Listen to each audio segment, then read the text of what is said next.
દારૂના વેચાણને લઈને સાંસદ ગેનીબેનનું નિવેદન સામે આવ્યું છે। પાર્ટી દારૂ અને ડ્રગ્સના વિરોધમાં ઝુંબેશ ઉપાડશે। યુવાનોની બરબાદી અટકાવવા કોંગ્રેસ હવે સર્વે કરશે। કોંગ્રેસ સર્વે કરી દારૂ ડ્રગ્સ વેચનારનું લિસ્ટ બનાવશે અને પાર્ટી લિસ્ટ તૈયાર કરીને એસપી તેમજ ગૃહમંત્રીને આપશે તેવું કહેવામાં આવ્યું છે। તો દારૂ અને ડ્રગ્સનું જે વેચાણ વધી રહ્યું છે તેને લઈને ગેનીબેન દ્વારા નિવેદન આપવામાં આવ્યું છે।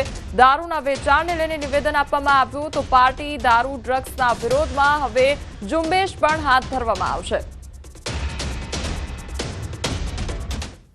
દારૂ પીધેલા ચાલકો પોતાના સાથે રસ્તા પરના નિર્દોષ લોકોનો જીવ પણ જોખમમાં મૂકે છે।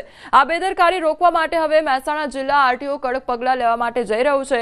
તો મહેસાણા પોલીસે મોટી સંખ્યામાં થયેલા ડ્રિંક એન્ડ ડ્રાઈવના કેસોની વિગત આરટીઓને સોંપી છે। આ માહિતીના આધારે આરટીઓએ નક્કી કર્યું છે કે દારૂ પીધે વાહન હંકારતા ચાલકોના લાયસન્સ સસ્પેન્ડ અથવા તો કેન્સલ કરવામાં આવશે, જેથી રસ્તાઓ પર સલામતી વધે અને દારૂડિયા ડ્રાઈવરો પર કાનૂની સકંજો કસાઈ શકે।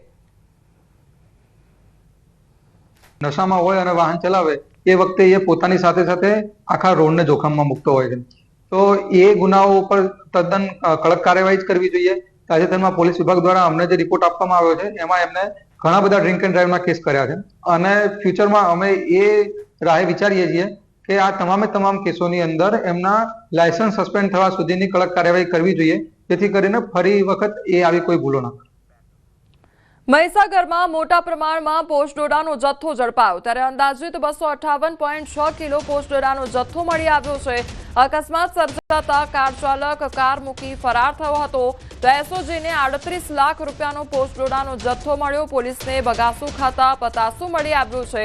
કારમાં દેશી પિસ્તોલ અને 4 જીવતા કારતૂસ મળ્યા, તો કારમાંથી આ તમામ જથ્થો મળી આવ્યો છે। એફએસએલની ટીમ દ્વારા સમગ્ર બાબતની તપાસ કરવામાં આવી, તો ગાડી ક્યાંથી આવી રહી હતી અને પોસ્ટડોડાનો જથ્થો ક્યાં લઈ જવાતો હતો, તમામ બાબતની તપાસ હાથ ધરવામાં આવી છે। નમનાર ગામ નજીક સ્કોર્પિયો ગાડી અને ઓરા વચ્ચે એક એક્સિડન્ટ થયું હતું। પોલીસ આ વર્દીના આધારે ઘટના સ્થળે પહોંચી હતી। ઘટના સ્થળે પહોંચ્યા બાદ આ જે સ્કોર્પિયો ગાડી છે એમાં જોતા પોસ્ટ ડોડા જેવી વસ્તુઓ દેખાઈ હતી પોલીસને, જેથી સરકારી પંચોની હાજરીમાં આ સ્કોર્પિયો ગાડીને ટોઈંગ કરીને પોલીસ સ્ટેશન લઈ જવામાં આવી હતી। મુદ્દામાલ હતો પોસ્ટ ડોડાનો એ ક્યાંથી લાવવામાં આવ્યો, ક્યાં મોકલવામાં આવી રહ્યો હતો, તેમજ આ જે ગાડી છે એ ગાડી કોની માલિકીની છે એ દિશામાં પણ પોલીસ તપાસ કરી રહી છે। ધારીના બોરડી ગામમાં બિંદાસ ફરતા ખૂંખાર દીપડાના સીસીટીવી ફૂટેજ સામે આવ્યા છે। બોરડી ગામની બજારમાં નહીં રહેણાંક મકાનની અગાસી પર લટાર મારતો દીપડો જોવા મળ્યો છે। હિંસક જંગલી પ્રાણીઓના સતત આંટાફેરાથી ગ્રામજનોમાં ભયનો માહોલ જોવા મળી રહ્યો છે। શિકારની શોધમાં ફરતા સાવજ દીપડાઓ માણસને પણ હવે નિશાન બનાવી રહ્યા છે। તો ગઈકાલે જ બગસરાના હામાપુરમાં સિંહે બાળકને ફાડી ખાધી હતી, તે પ્રકારની ઘટના સામે આવી હતી।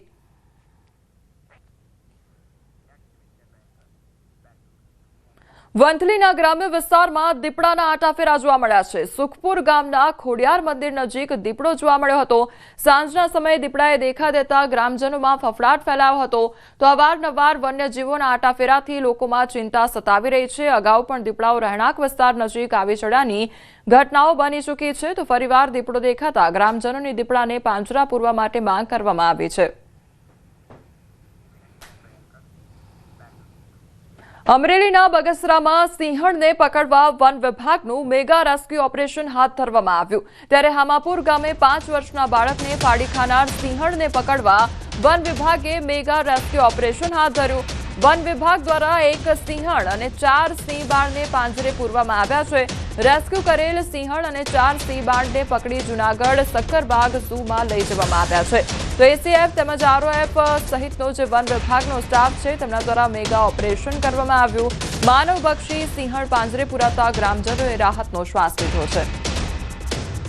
તો સિંહણને પાંજરે પૂરવામાં આવી છે। આ સાથે જે સિંહ બાળ છે તેમને પણ પાંજરે પૂરવામાં આવ્યા છે। તો એક સિંહણ અને 4 જેટલા જે સિંહ બાળ છે તેમને પાંજરે પૂરાયા છે। તો લગભગ 5 વર્ષના બાળકને ફાડી ખાધું હોવાની ઘટના બની હતી, ત્યારબાદ વન વિભાગ દ્વારા જે રેસ્ક્યુ ઓપરેશન છે તે હાથ ધરવામાં આવ્યું હતું। જૂનાગઢમાં રખડતા ઢોરનો આતંક યથાવત જોવા મળી રહ્યો છે. આખલાની લડાઈમાં વધુ એક યુવાનનો ભોગ લીધો છે. કેશોદના લીમડા ચોક વિસ્તારમાં આ ઘટના સર્જાઈ.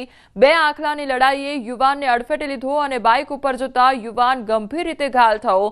હોસ્પિટલમાં સારવાર દરમિયાન આજે યુવક છે તેનું મોત નીપજ્યું છે. તો પાલિકાની બેજવાબદારીને કારણે લોકોના જીવન જોખમમાં મુકાઈ રહ્યા છે.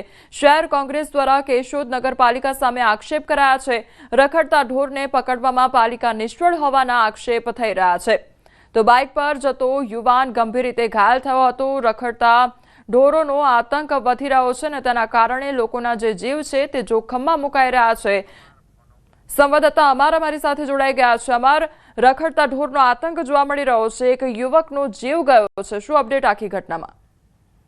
ચોક્કસ કોમલ, કે જે રીતે રખડતા ઢોરનો આતંક દિવસે ને દિવસે વધી રહ્યો છે અને જુનાગઢના જે કેશોદ છે ત્યાં એક ઘટના બની છે. ગઈકાલે સાંજના સમયે બે આખલાઓની લડાઈ વચ્ચે યુવાન ત્યાંથી પસાર થઈ રહ્યો હતો અને યુવાનને અડફેટે લેતા સારવાર દરમિયાન યુવાનનું છે તે મોત થયું છે. શોએબ મહિડા નામના યુવાનને ગંભીર ઈજાઓ પહોંચીને તેમને હોસ્પિટલાઇઝ કરવામાં આવ્યા હતા અને બાદમાં તેમનું મોત નીપજ્યું છે. જ્યારે બીજી તરફ લોકોનો રોષ છે કે કેશોદ નગરપાલિકા છે તેમના દ્વારા ઢોર કરવાની કામગીરી જ કરવામાં નથી આવતી. ફક્ત કાગળો પર જ કામગીરી કરવામાં આવે છે. રખડતા પકડવામાં પાલિકા નિષ્ફળ ગઈ છે અને જેના કારણે છે બાદ એક લોકોના જીવ જઈ રહ્યા છે. જ્યારે હજુ આ નગરપાલિકા કેટલા લોકોના જીવ જાય તેની રાહ જોઈ રહી છે. ક્યારે રખડતા ઢોરને પકડશે એક મહત્વનું છે.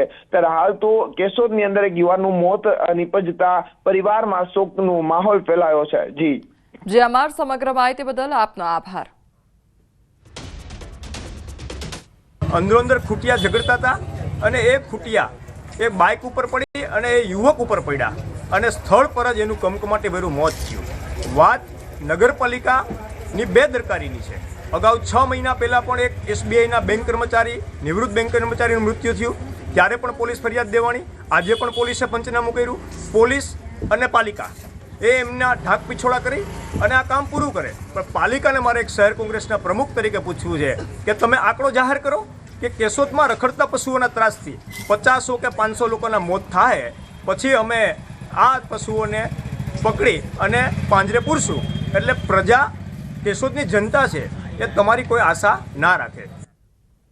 વેરાવળના તાતીવેલા ગામે મહાકાય મગર જોવા મળ્યો. વાડી વિસ્તારમાં આવેલા નદીના બેઠા પુલિયાના રસ્તા પર મગર જોવા મળ્યો. તો રાત્રિમાં સમયે રસ્તા પર મગર ચડી આવતા રાહદારીએ મોબાઈલમાં કેદ કર્યો હતો વિડીયો. તો વિડીયો સોશિયલ મીડિયામાં હાલ વાયરલ થઈ રહ્યો છે.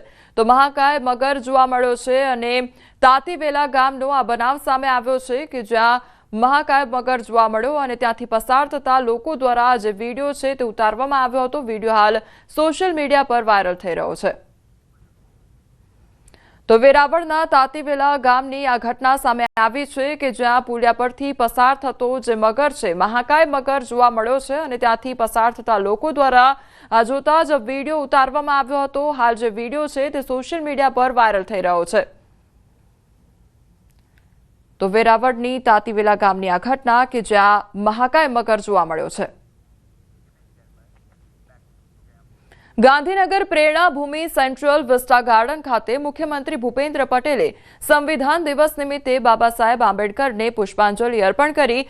જેમાં ગાંધીનગર શહેરના નાગરિકો તેમજ ગાંધીનગર શહેરની આસપાસની શાળાના બાળકો પણ જોડાયા હતા. સાથે જ ગાંધીનગરના મેયર મીરાબેન પટેલ તથા ગાંધીનગરના ધારાસભ્ય રીટાબેન પટેલ, ગાંધીનગર કલેક્ટર મેહુલ દવે હાજરી આપી હતી. ઉપરોક્ત કાર્યક્રમમાં બાબા સાહેબ આંબેડકર અમર રહોના નારા પણ લગાવ્યા હતા. તો ગાંધીનગર ખાતે આ પુષ્પાંજલિ અર્પણ કરવામાં આવી હતી. બાબા સાહેબ આંબેડકરને પુષ્પાંજલિ અર્પણ કરવામાં આવી હતી અને આ સાથે જે આસપાસના શાળાના બાળકો હતા તે પણ જોડાયા હતા.